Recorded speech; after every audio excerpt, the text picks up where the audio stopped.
Olá, lembrando a vocês que agora a síndrome da mobilização e as suas manifestações clínicas na sua parte 2, veremos com mais alguns detalhes os principais pontos das consequências do processo da imobilização ou da imobilidade. Iniciaremos com uma caracterização que justifica que a atividade motora vai estar diminuída. Por exemplo, se uma pessoa não realiza exercícios isotônicos, isométricos durante o período da inatividade, quer seja pela cama, ela entra num quadro conhecido como imponderabilidade gravitacional, ou seja, a diminuição do efeito da gravidade que exerce nas articulações, que por consequência causa a modificação no tônus muscular, que pode levar a algum tipo de contração isotônica ou isométrica. É importante lembrar que receptores responsáveis pela propriocepção são os receptores de pressão ou receptores de dor, eles vão estar com um limiar de estabilidade diminuído em relação ao normal. Em alguns casos de paralisia flácida, eu vou ter alteração do nível da atividade muscular, causado pela imobilidade, além da origem central que se encontra no córtex cerebral, onde aconteceu o acidente vascular encefálico, ou algum traumatismo craniano encefálico, ou alguma lesão do sistema nervoso central. Portanto, a mobilidade e a mudança de decúbito e a mobilização ativa e passiva é importante para regular o tônus muscular. Labilidade autonômica e emocional. Isso acontece quando o indivíduo não é capaz de se adaptar ao estresse cotidiano, principalmente quando ele não se adapta à mudança de hábitos posturais e à mudança de decúbitos, e tem efeitos no débito cardíaco, como veremos a seguir. As principais perturbações emocionais estão relacionadas com o quadro da ansiedade e depressão no paciente. E isso acontece não num período que é um período só de ansiedade, um período só de depressão, como acontece num transtorno bipolar, por exemplo. Isso acontece durante o dia, em vários momentos durante o dia, e a transformação entre depressão, ansiedade e depressão, ela é muito rápida. Importante dizer que, independente de instalação de um quadro mais ansioso ou de depressão, o paciente acamado ou imobilizado, ele pode evoluir rapidamente com um quadro de depressão. Já o déficit intelectual, ele pode acometer algumas dificuldades de executar algumas atividades aritméticas ou algumas atividades mais complexas. E também contribui para a instalação no quadro de ansiedade e depressão. Por isso o trabalho do fisioterapeuta não vai além do movimento ou de preservar a condição cardíaca, a condição pulmonar também. Orientar a família também, desde que possível, que esse paciente faça jogos de palavras cruzadas, que ele faça alguma atividade como um tricô, enfim, que ele execute algumas atividades que envolvam a parte intelectual, que ele leia um livro e explique para o cuidador ou para a família, que se envolva mais nesse sentido. No sistema muscular, a força muscular, com o passar do tempo e da instalação da imobilidade, ela diminui. Isso é um fato muito conhecido. Citarei para vocês alguns estudos de Hettinger e Miller que demonstram que após uma semana de repouso no leito, pode haver até 20% de declínio na força residual e mais 20% para cada semana de repouso no leito. Por exemplo, um homem sem lesão neurológica motora, com uma força de pegada de mão de 50 kg no lado dominante, terá uma força de 40 kg depois de uma semana de imobilidade, após a imobilização. Essa capacidade de força de preensão diminui de 40 para 32 kg a força após 2 semanas, diminuindo, se não acontecer nenhuma mobilização com ele, para até 25% de quilogramas-força após 3 semanas. Então, em 3 semanas, ele pode perder metade da capacidade de força de pegada. Isso acontece de uma maneira geral. Eu posso mensurar, se for possível, tiver o recurso tecnológico, eu posso mensurar isso aí através dos testes onde eu graduo de 0 a 5 a força muscular e do eletromiógrafo, se for possível, eu instalar no paciente. Ainda no sistema muscular, é importante destacar também que a velocidade de recuperação é lenta. Ou seja, ao fazer o nosso exercício terapêutico individual, é muito importante deixar no mínimo 8 horas para que seja executada uma nova sessão de fisioterapia motora desse paciente. O ideal é que se seja realizado com intervalo de até de 8 a 12 horas, ou então deixar um dia para recuperação da parte muscular, onde toda a parte hormonal, principalmente o hormônio de crescimento e alguns neurotransmissores, eles aceleram a recuperação da fibra muscular e a eliminação do ácido lático também, que se acumula, porque a gente tem que lembrar que esse paciente está imobilizado. Então, como a velocidade de recuperação é lenta, o exemplo é de que apenas o aumento de 10% na força inicial por semana, se participar de um forte exercício diário, a 100% da força muscular máxima.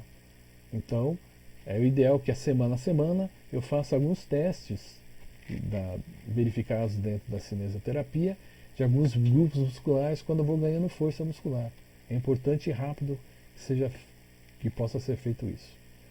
A endurance ou resistência muscular ela vai estar diminuída, ou seja, devemos começar com séries de exercícios pequenas, com menos repetições e menos resistência, e progressivamente aumentar o número de repetições e a resistência, quer seja uma resistência manual, e a partir de vencer a resistência 4 e 5, nós iríamos para o uso de pesos, elásticos, enfim, algum mecanismo que cause um esforço de resistência.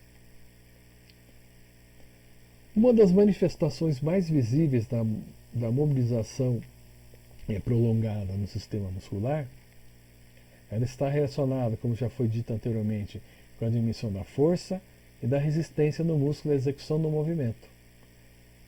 Ela varia de acordo com a modalidade da mobilização. Evidentemente, se o paciente está sedado, entubado, em uma cama hospitalar e não tem nível de consciência, esses processos de atrofia muscular, eles progridem de uma maneira muito rápida. Evidentemente que não só atrofia muscular. Paciente acamado, a nossa primeira preocupação é o quê? A parte respiratória e a parte cardíaca e vascular. E aí a parte articular. É muito importante no paciente neurológico que a atrofia muscular ela se torna muito evidente em casos onde eu tenho paralisias flácidas. Por quê? Porque para cada unidade motora inferior comprometida, há uma abolição ou diminuição dos potenciais de ação dos seus neurônios e uma perda da contração de todas as fibras musculares, que são dezenas ou centenas, inervadas por esse neurônio. Então, a atrofia muscular ela é mais rápida, onde eu tenho paralisias, alterações de tônus que levam à diminuição do tônus ou de paralisias flácidas do que nas paralisias espásticas. O músculo na da atrofia muscular como consequência da imobilidade, no músculo totalmente denervado, ele pode perder seu volume até 90 a 95% em relação ao normal. Então, onde acontecem algumas situações patológicas de secção nervosa, acontece uma atrofia muito rápida, porque as fibras musculares elas se degeneram, e lembrando que elas são substituídas por tecido conjuntivo e gordura. Então é importante manter sempre o estímulo da mobilização passiva e de algumas manobras observadas, como por exemplo na mobilização neural, onde eu provoco uma distensão do nervo, do trajeto nervoso, das raízes nervosas, com a finalidade de eu favorecer tanto o fluxo do sistema nervoso central ao órgão e do órgão ao sistema nervoso central. Eu falei de pacientes flácidos, agora eu falo de pacientes espásticos. Os pacientes espásticos, eles são pacientes que têm espasticidade, aumento do tônus muscular, causados por uma lesão do neurônio motor superior. Em pacientes imobilizados por aparelhos, o grau de atrofia muscular é de apenas 30 a 35% em relação ao normal. Então, a principal causa de atrofia é a denervação ou secção muscular e secção nervosa. A má coordenação, ela é resultado de uma combinação entre atrofia, diminuição da força e da resistência muscular. Ela vai se manifestar principalmente nas extremidades dos membros superiores e inferiores, ou seja, mãos e pés, pois são importantes os movimentos que exigem mais recrutamento de unidades do sistema nervoso central, que são movimentos mais finos, e afetam principalmente as atividades de vida diária, que levam a um quadro extremo de frustração do paciente, porque ele já gostaria de realizar o movimento perfeitamente como realizaria antes do motivo que ele está imobilizado. É importante que seja instruído e sempre falado ao paciente. Seu progresso, por exemplo, de coordenação, depende de uma série de fatores e ele vai acontecer em alguns momentos.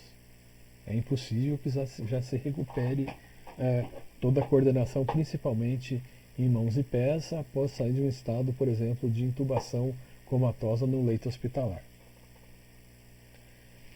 Destaco a vocês que pacientes que têm lesões neurológicas em centros mais superiores, esse processo patológico ele vai afetar a coordenação e soma-se ao problema de coordenação a própria síndrome da imobilização, com todos aqueles problemas vistos anteriormente, com problemas respiratórios, problemas ósseos, metabólicos, como osteoporose, enfim, todas as principais consequências que vimos na primeira parte dessa aula. No sistema esquelético, diversas patologias estão envolvidas e principalmente relacionadas a um desequilíbrio do metabolismo ósseo, ou formação e principalmente reabsorção do tecido ósseo. Elas são resultantes da alteração nos estímulos e esforços e tensões que os ossos são submetidos. É importante dizer que na imobilidade também acontece uma diminuição ou abolição na tração de tendões. E a posição em pé ou parcialmente sentado, mas com os membros inferiores em semiflexão de 90 graus de joelho e os pés totalmente apoiados, e a posição bípede em posição em pé, ela vai estimular todo o sistema esquelético, a pressão, para que a osteogênese, a formação do tecido ósseo, ela se promova de uma maneira mais regular, mais normal. Evidente também que essas posições também vão facilitar a percepção do corpo pelo próprio paciente, a própria percepção. No sistema esquelético ainda, diversas patologias estão envolvidas com alteração da osteogênese, como já vimos anteriormente. Algumas situações, como paralisia associada à imobilidade prolongada, causam alterações do sistema esquelético, sendo as mais comuns da osteoporose,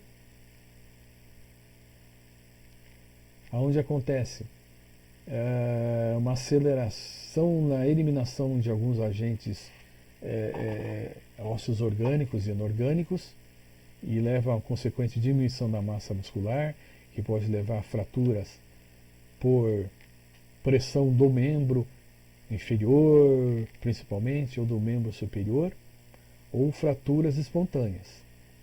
E também as fibrosas, que é a alteração do conteúdo líquido sinovial, que se torna menos gelatinoso e mais endurecido, e a fusão de corpos articulares, como de joelho, cotovelo, principalmente na região de coluna vertebral. É importante que essas situações, elas são situações indesejadas, a síndrome da imobilização, e podem ser evitadas com uma simples manipulação passiva, que é o nosso básico, o cuidado do exercício terapêutico do paciente. Ainda no sistema esquelético, acontecem algumas outras alterações em variados graus, dependendo do nível das comorbidades e do tempo de imobilização, onde se observa, como já foi dito nesse momento, que na articulação que não é imobilizada, eu vou ter a formação e pode levar à fusão articular, né? O tecido muscular, ele, se não é mobilizado ou estimulado, ele é substituído por tecido conjuntivo. A articulação, como já foi dito anteriormente, torna-se mais rígida, acontecendo uma diminuição da amplitude de movimentos. E o mais importante é que pode haver uma deformidade articular que em alguns casos pode ser irreversível. No sistema cardiovascular, nós temos alterações tanto na reserva cardíaca, que está diminuída, e na frequência cardíaca, que pode estar aumentada. A frequência cardíaca aumentada é resultado de um descondicionamento físico para a atuação do sistema simpático adrenérgico sobre o colinérgico vagal. E quanto mais tempo permanece imobilizado, a frequência cardíaca em repouso ela pode permanecer em valores de acima de 80 batimentos por minuto. Em repouso, o indivíduo que se movimenta, que tem uma certa atividade física constante, ele apresenta batimentos cardíacos em torno de 60 a 65 batimentos por minuto. Já na diminuição da reserva cardíaca, ela acontece sob a influência principalmente do sistema adrenérgico, pois há uma frequência, já falamos que acontece, que a frequência cardíaca ela aumenta, ou seja, ela aumenta porque acontece um menor tempo do enchimento diastólico, uma menor ejeção sistólica sanguínea e a capacidade do coração é diminuída sensivelmente em responder à necessidade que eu tenho de promover um batimento cardíaco compatível à quantidade de sangue que entra e sai do miocárdio. Isso em repouso, e que se torna mais evidente e mais perigoso quando se executa, por exemplo, movimentos que podem ser movimentos leves, anaeróbicos ou aeróbicos. A reserva cardíaca está diminuída porque o fluxo coronariano acontece principalmente durante a diástole. Nas baixas frequências, há um maior fluxo de sangue nas artérias coronárias por minuto do que em altas frequências cardíacas.